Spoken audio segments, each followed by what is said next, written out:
Assalamualaikum warahmatullahi wabarakatuh.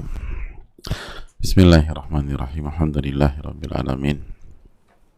Wa bihi nasta'in ala umuri dunya wa din, wa salatu wassalamu ala asyrafil anbiya'il mursalin wa ala alihi wa sahbihi wa man sara ala nahjihi bi ihsanin ila yaumidin, wa ba'd. Allahumma inna nas'aluka ilman nafi'an wa na'udzubika min ilmin la yanfa'. Hadirin Allah muliakan, alhamdulillah kita panjatkan puji dan syukur kita kepada Allah Subhanahu wa taala atas seluruh nikmat yang Allah berikan kepada kita, khususnya nikmat ilmu, dan kita harus perjuangkan agar ilmu ini menjadi ilmu nafi'. Karena Al-Imam Asy-Syafi'i rahimahullahu taala mengatakan al-ilmu ma nafa' wa laysa ma khufidh. Ilmu itu yang bermanfaat, bukan hanya sebatas dihafal tanpa meremehkan hafalan, tapi harus bermanfaat. Dan ilmu nafi itulah yang akan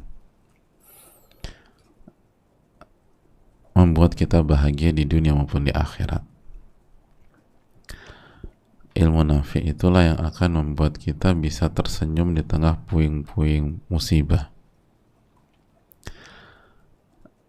Kenapa? Karena Allah akan turunkan ketenangan. Nazalat alaihimus sakinah. Allah akan turunkan keterangan. Ketenangan itu turun. Wasyathumur rahmah. Dan dia akan diliputi dengan rahmat Allah Subhanahu wa ta'ala. Jadi gimana nggak tenang? Sedangkan Allah yang kasih ketenangan. Allah yang kasih rahmat. Kasih sayang. Beda loh hadirin, seorang anak itu yang tumbuh dan berkembangnya selalu merasa disayangi, dengan anak yang tumbuh kembangnya itu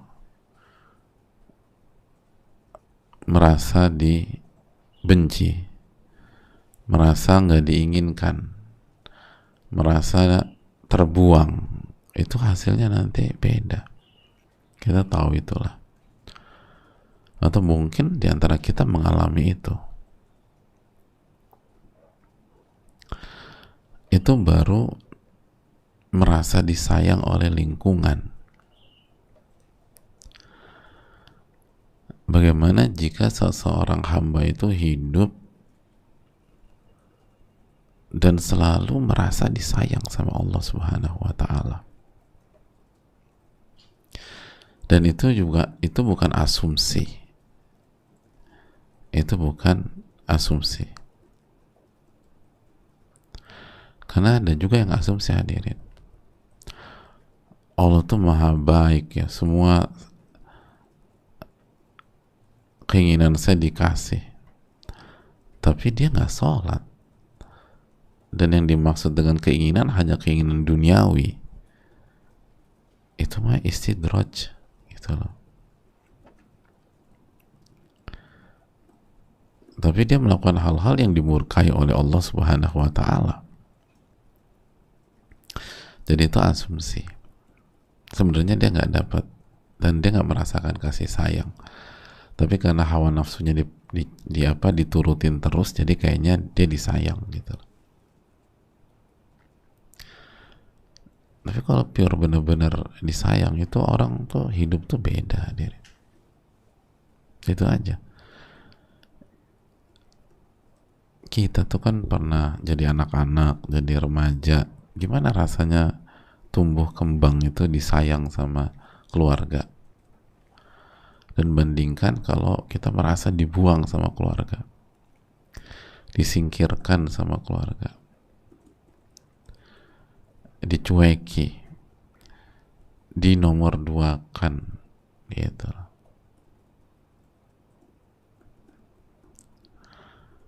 Gitu hadirin. Pernah merasa jealous sama orang tua terus kita katakan, kenapa aku terus yang disalahkan? Nah itu pernah ya? Antum pernah jadi korban begitu? Enggak? Alhamdulillah enggak ya, orang tua antum baik-baik semua. Insya Allah. Itu kan nggak enak hidup kayak begitu.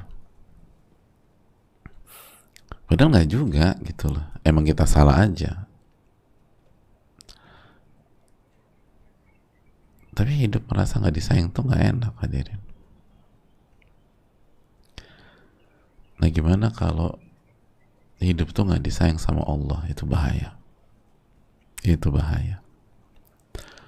Mau sekaya apapun nggak enak hidup kayak begitu. Tapi kalau hidup disayang sama Allah tuh, mau lagi susah nggak punya duit enak aja. Nah ini yang perlu ditanamkan dan direnungkan terus sama kita semua. Nah kuncinya itu tuh hidup dengan ilmu,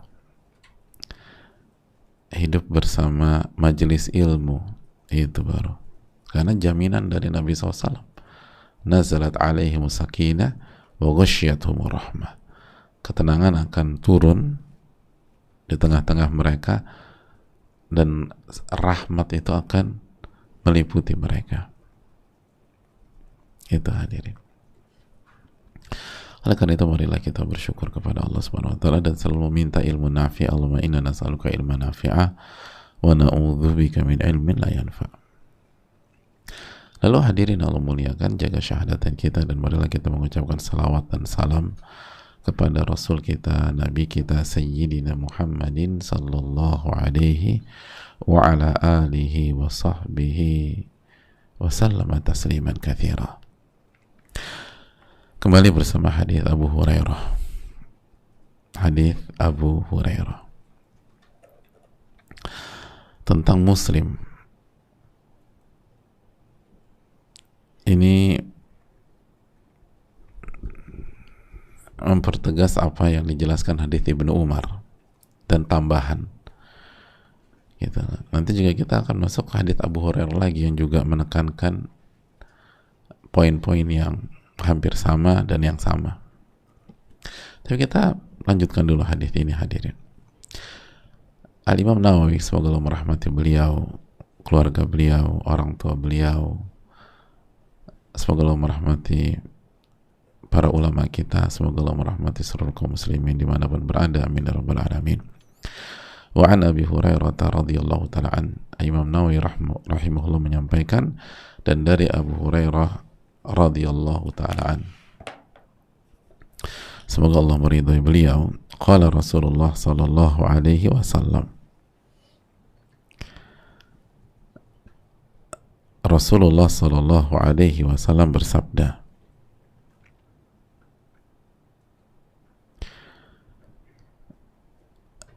al-muslim akhul muslim, muslim itu saudara muslim yang lain, la yakhunuhu wa la yakdhibuhu wa la yakhdhuluhu, ia tidak mengkhianati saudaranya, ia tidak membohongi saudaranya, dan ia tidak biarkan saudaranya. Jadi hadirin Allah muliakan, dia tidak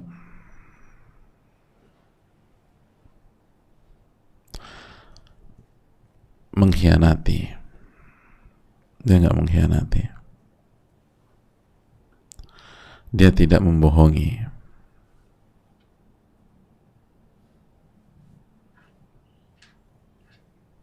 dan dia tidak membiarkan.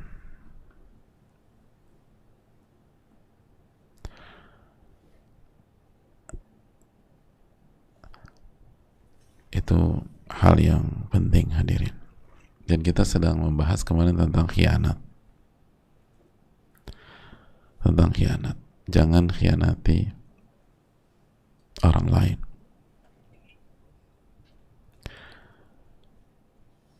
Hadirin Allah muliakan,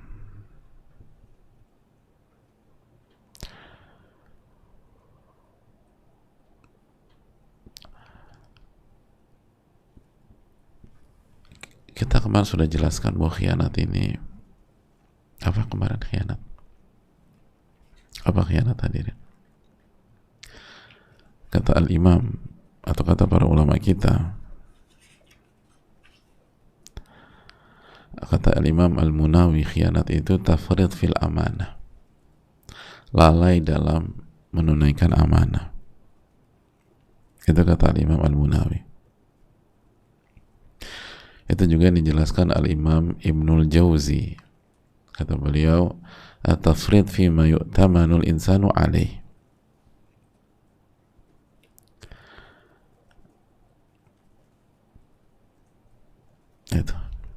Itu khianat.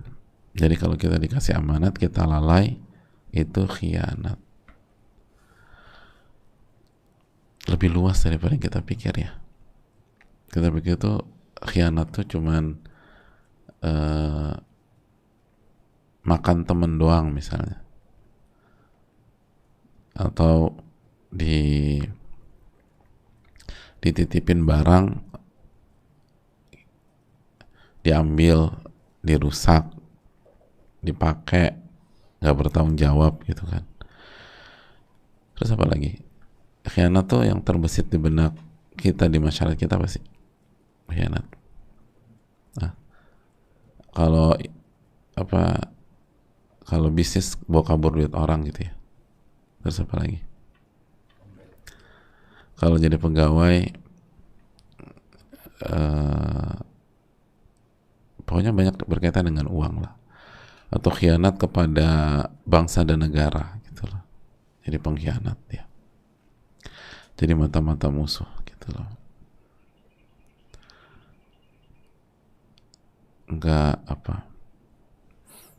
menjaga tanah airnya.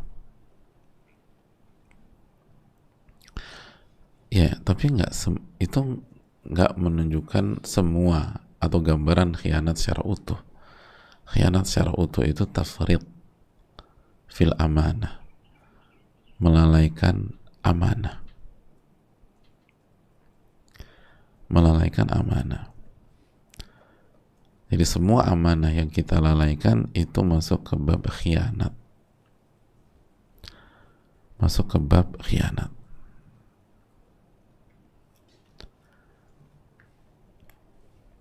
Serem ya hadirin. Ya itu. Jadi apapun amanat. Itu makanya istri itu amanat. Kita kalau nggak menunaikan hak istri, kita berkhianat sama walinya, sama orang tuanya kalau orang tuanya menyerahkan kepada kita, sama istri kita juga gitu. Kita nggak didik istri kita nih, khianat kita nanti, khawatir. Tenang aja, aku udah kasih uang belanja yang banyak Ustaz. Iya bagus, kasih uang belanja yang banyak kalau mampu ya bagus, tapi kan hak istri bukan hanya uang belanja, bahkan ada yang lebih besar lagi, yaitu dididik dan dijaga dari api neraka. Ku anfusakum wa ahlikum nara.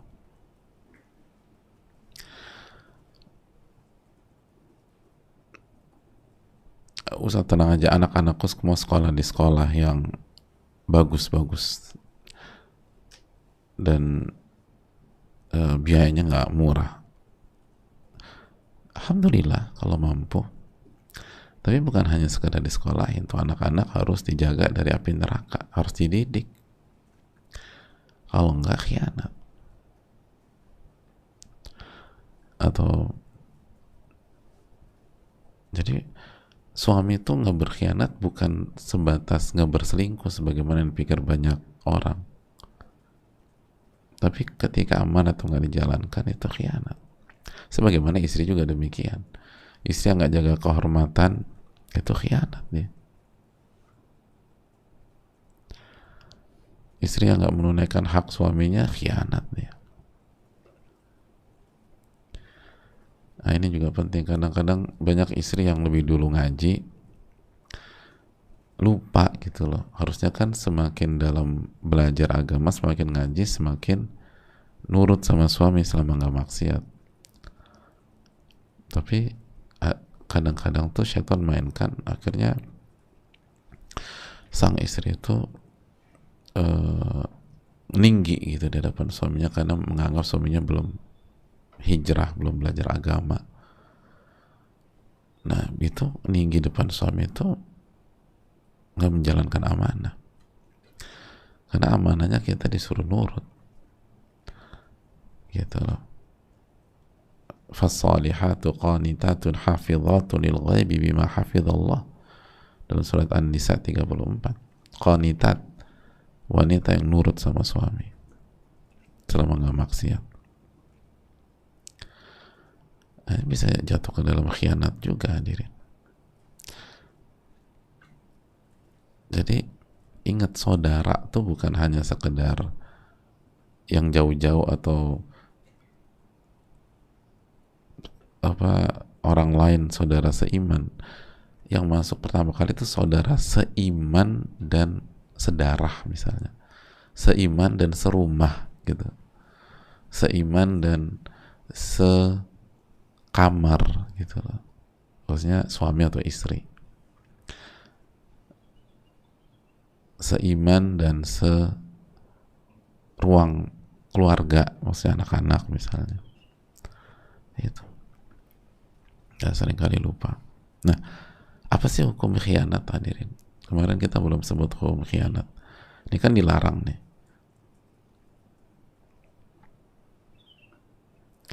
Kata Imam Az-Zahabi, Imam Az-Zahabi salah satu ulama dalam mazhab Syafi'iyah, al-khianah minal kabair. Khianat itu diantara dosa-dosa besar.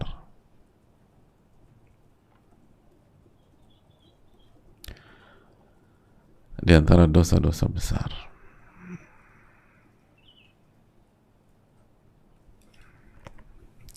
Dosa besar ternyata, hadirin.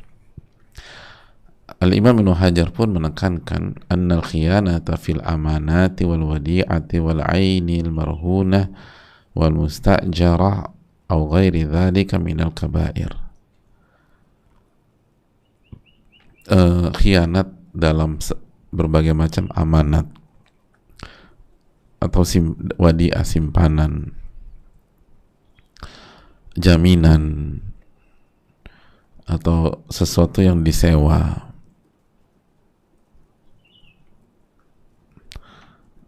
dan lain-lain, itu termasuk dosa-dosa besar. Termasuk dosa-dosa besar.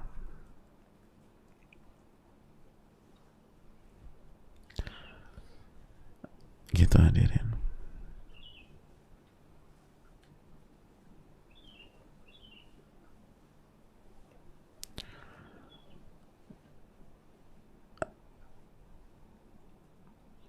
Jadi itu yang perlu kita camkan. Hati-hati.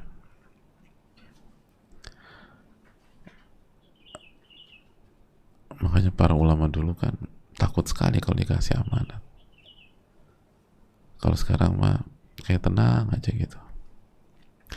Ya kalau bisa bertanggung jawab silahkan, tapi hati-hati lah.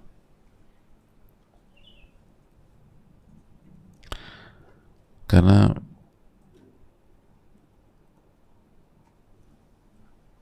hadirin Allah muliakan,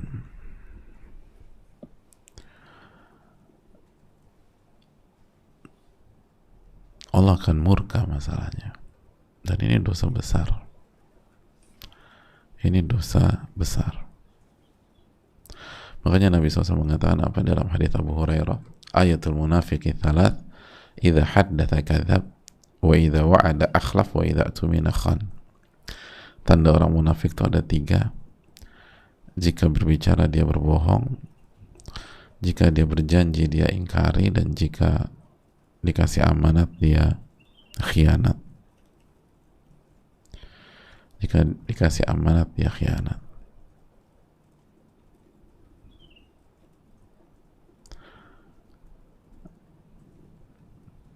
Itu yang perlu kita tanamkan dan perlu kita renungkan.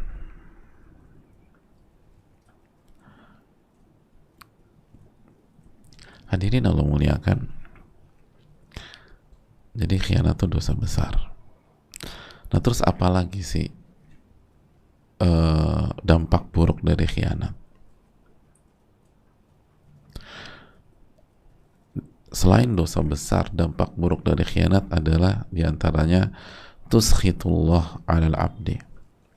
Kata para ulama, khianat itu membuat Allah itu murka sama hambanya, murka dengan hambanya. Allah berfirman dalam surat An-Nisa ayat 107, An-Nisa ayat 107, innallaha la yuhibbu man kana khawanan athima. Dalam surat An-Nisa ayat 107, Allah berfirman, Allah enggak mencintai, Allah enggak sayang man kana khawanan athima, sama orang yang berkhianat dan bergelimang dosa.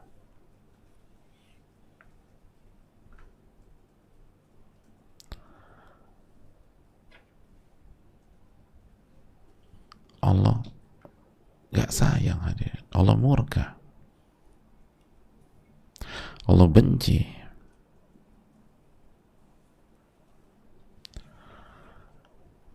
Semua orang-orang yang suka berkhianat, Allah gak suka. Itu hadirin.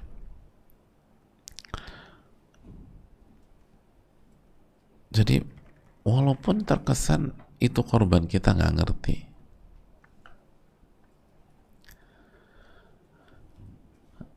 atau kayaknya fine-fine aja, atau nggak bisa berbuat apa-apa, atau kita bisa lolos dari jeratannya karena kita bisa bersembunyi, kita bisa memanipulasi, tapi Allah tidak.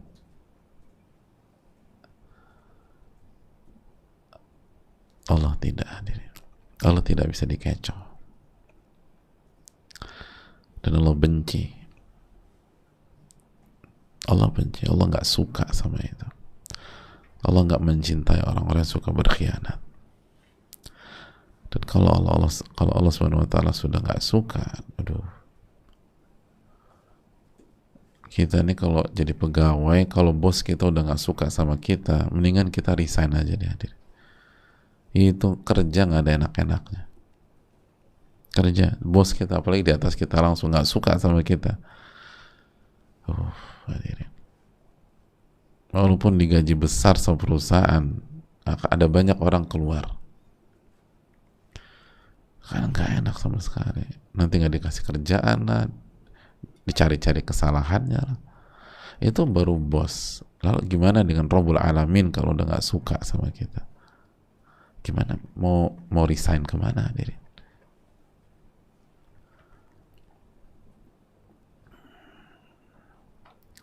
Itu yang perlu kita tanamkan. Makanya kata para ulama, bahayanya adalah itu, Allah nggak cinta, Allah nggak suka. Pelajaran yang berikutnya, atau mudarat amanat yang berikutnya, kata para ulama,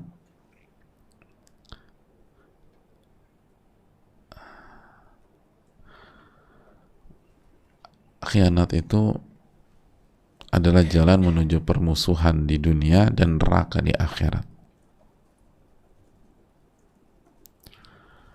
Jadi itu jalan menuju permusuhan di dunia dan neraka di akhirat. Jalan menuju neraka dan di akhirat. Orang yang berkhianat banyak musuhnya hadirin. Dicari-cari orang. Orang pada kesal sama dia. Dan dicari beneran.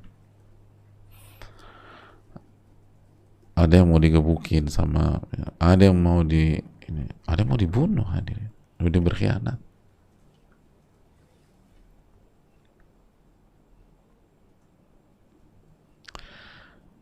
Jadi hidup tuh berantakan di dunia. Di akhirat neraka. Makanya kan itu hadirin. dosa yang akan kena di dunia sebelum di akhirat. Di akhirat kena lagi khianat, di antaranya khianat, permusuhan, rumah tangga rusak kan karena pengkhianatan, rusak rumah tangga. Ada banyak rumah tangga rusak karena pengkhianatan. Ada banyak hubungan orang tua dan anak itu hancur gara-gara pengkhianatan. Pengkhianatan itu jalan buruk di dunia maupun di akhirat. Betapa banyak hubungan persaudaraan itu putus gara-gara pengkhianatan. Hubungan yang solid bertahun-tahun putus gara-gara pengkhianatan.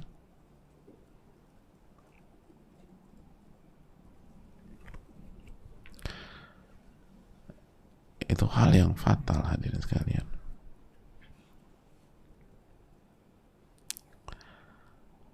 Jadi harus dijaga.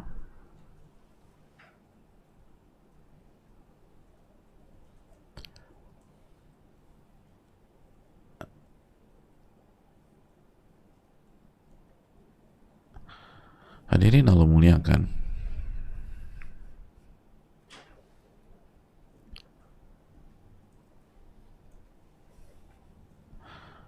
Berikutnya, di antara dampak buruk pengkhianatan adalah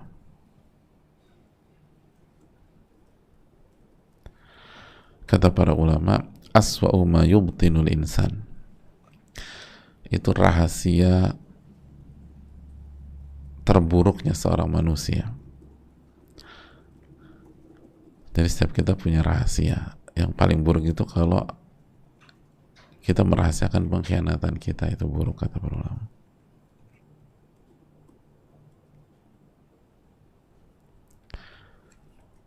Itu bahaya.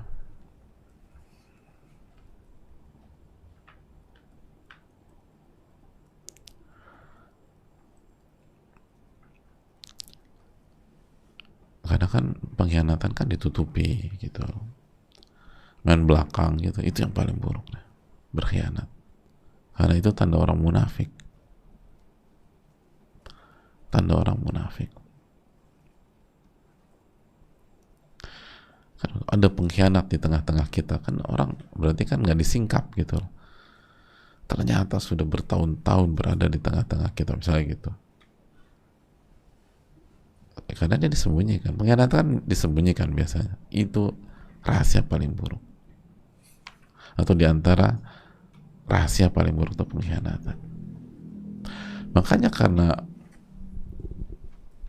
itulah di sisi Allah Subhanahu wa taala orang munafik itu lebih buruk daripada orang kafir. Makanya kan fidarkil asfali minan nar. Orang munafik yang nifak i'tiqadi, keyakinan, itu berada di paling dasarnya neraka, disiksa lebih parah daripada yang lain. Karena itu paling buruk, paling buruk.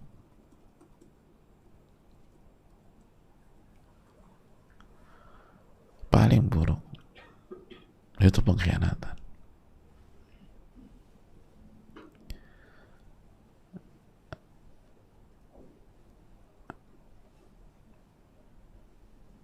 Allah Ta'ala bisa.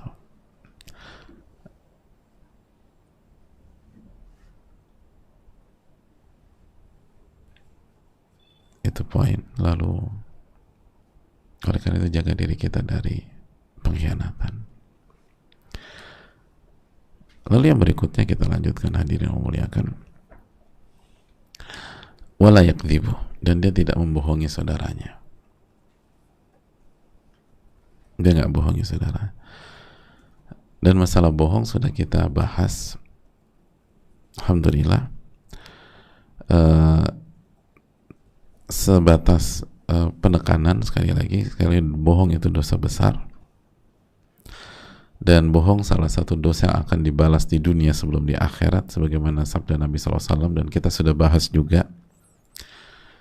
Jadi pengkhianatan, kebohongan itu akan dibalas, dihukum di dunia sebelum di akhirat.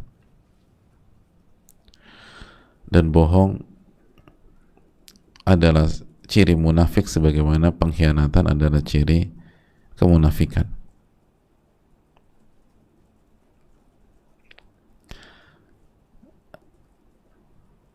Jadi sekali lagi ini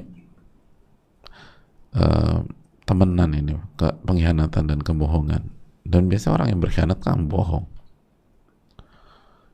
Ini soulmate teman-teman, jamaah sekalian. Orang yang berkhianat itu dia akan bohong juga. Bohong salah satu bentuk pengkhianatan gitu. Gimana yang berkhianat bohong? Kamu habis dari mana? Bilang ke sini lah. Gitu loh. Mas, kamu dari mana? Bilangnya rapat lah, padahal berkhianat. Atau anak-anak gitu loh, dikasih amanat sekolah dikabur, ditanya gimana pelajaran matematika tadi, biasa mah, nggak ada yang spesial. Ya iyalah nggak ada yang spesial, dia nggak masuk. Jadi orang yang berkhianat akan bohong. Jadi hadirin Allah muliakan,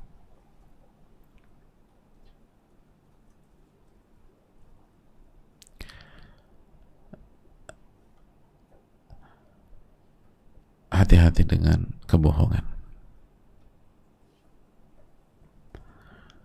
Hati-hati dengan kebohongan. Dia nggak bohongi saudaranya, kecuali yang dikecualikan oleh syariat. Apa aja kira-kira dikecualikan syariat? Hadirin, yang dikecualikan oleh syariat. Anomalinya apa anomalinya? Mendamaikan orang yang apa?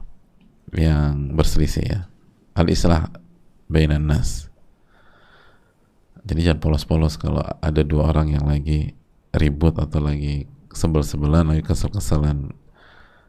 Dia ngomong apa tentang gua? Dia tuh sayang banget tau gak sama lo.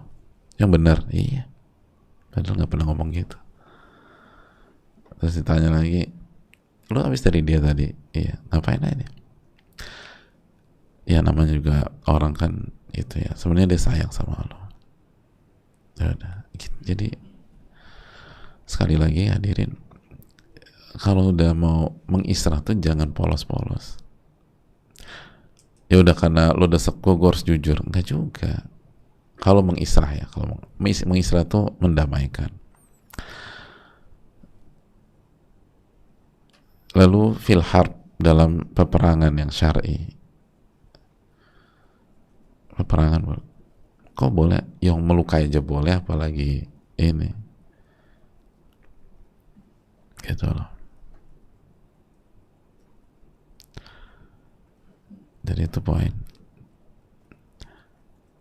Lalu yang ketiga, wa fi hadithil rajul imra'atah wa hadithiha iyyah.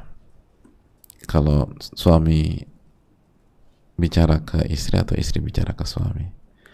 Namun yang perlu kita ingat, maksudnya adalah bohong yang membuat atau yang menumbuhkan rasa cinta. Bohong yang menumbuhkan rasa cinta, bukan bohong secara mutlak, nggak boleh. Gitu loh. Contohnya banyak, misalnya makanan istri nggak enak, gitu loh. Nah kita boleh bilang ini makanan terenak yang pernah aku makan hari ini, karena dia belum makan dari pagi misalnya. Tapi enggak juga, tapi kalau bilang bohong, enak, ini enak nggak masalah. Atau misalnya istrinya kemo, akhirnya rambutnya rontok semua, terus kan agak mungkin ada sebagian wanita minder, gimana aku ini enggak, oke. Padahal jelas ada perubahan, itu nggak apa-apa.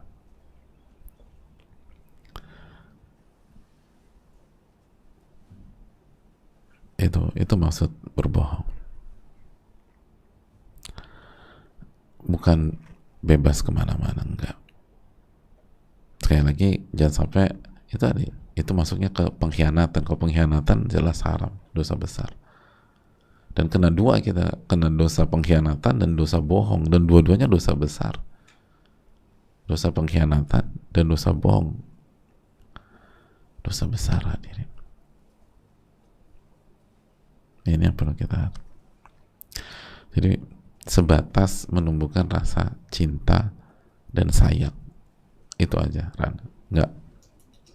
Nggak meluas ke yang lain, dan yang ini nggak berkaitan dengan pengkhianatan suami atau pengkhianatan istri. Adapun pengkhianatan lalu dia bohong sama pasangannya, dosanya dua, dosa pengkhianatan dan dosa bohong. Dan satu dosa itu aja udah dosa besar, apalagi dua. Dan dua dosa besar ini akan dibalas di dunia sebelum di akhirat. Na'udzubillah. Tsumma na'udzubillah. Itu poin. Atau kondisi darurat, salah satu anomali kasus kondisi darurat. Yang apa?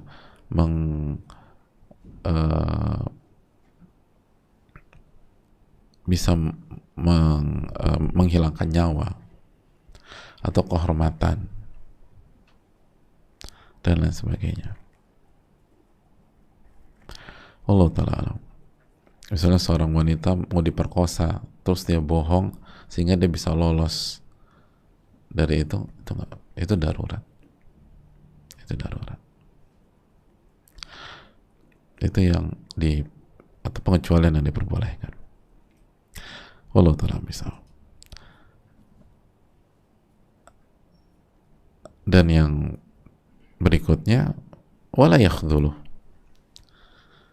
dan dia tidak membiarkan saudaranya kesulitan tanpa dia tolong jika dia mampu, atau tidak menimbulkan mudarat yang lebih besar. Jadi dia tidak biarkan saudaranya dalam kesulitan tanpa dia tolong selama dia mampu dan tidak meninggalkan mudarat yang lebih besar. Artinya kalau dia nggak mampu, ya la yukallifullahu nafsan illa wus'aha. Atau dia mampu tapi kalau dia bantu mudaratnya lebih besar, gitu loh, mudaratnya lebih besar. Dan kasus banyak masalah ini. Misalnya saudara kita jadi keenakan, jadi ngandelin kita, akhirnya kultur dan habits buruk, gitu loh. Mungkin kita nggak bantu, biar dia belajar, biar dia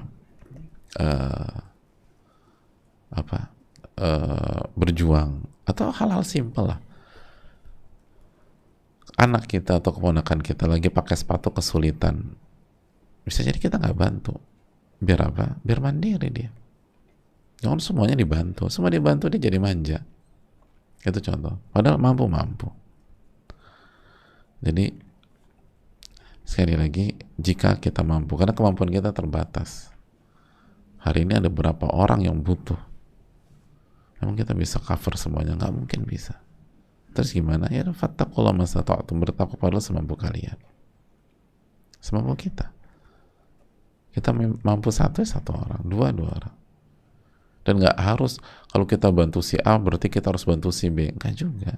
Kalau kita mampunya cuman bantu satu orang, walaupun mereka temenan, kita hanya mampu bantu satu orang. Dan si A lebih darurat daripada si B, udah bantu si A dulu. Dan si B atau si C nggak usah jealous. Rizki itu di tangan Allah Subhanahu Wa Taala. Jadi jangan biarkan saudara kita dalam kesulitannya tanpa kita bantu, padahal kita mampu, atau tidak menimbulkan mudarat yang lebih besar. Dan ini harus jujur, hadir. Mungkin kita bisa cari excuse atau cari alasan di hadapan teman kita, mohon maaf ya bro, gue lagi nggak ada duit nih. Oh, nggak masalah kok, padahal ada. Oke, dia nggak ngerti, Allah kan tahu. Allah ta'ala bisa. Dan bantu saudara kita itu akan membuat Allah bantu kita, hadirin. Kana Allah fi'unil abdi maka al abdu fi'uni akhi. Allah tuh ngebantu hambanya, ketika hambanya membantu saudaranya, bantulah. Selama kita, kalau nggak mampu nggak masalah. Tapi kalau kita mampu, bantu.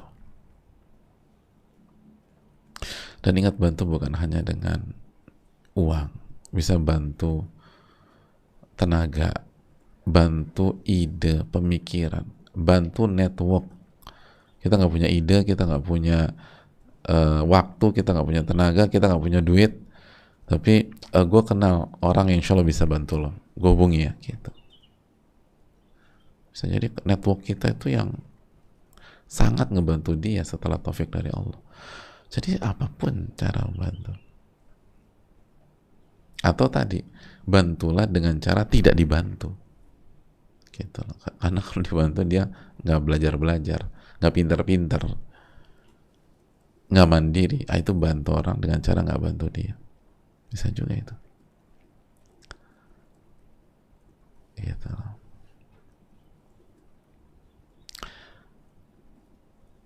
Itu poin. Ada orang begitu, hadirin. Apa yang bisa saya bantu? Bantu saya dengan tidak bantu saya. Alhamdulillah, ada Allah. Lalu saya tahu apa yang harus saya udah tahu ilmunya, ya, dan saya mau coba sendiri. Kalau nggak, saya nggak pintar-pintar. Kalau kamu bantu terus, saya nggak pintar-pintar nanti.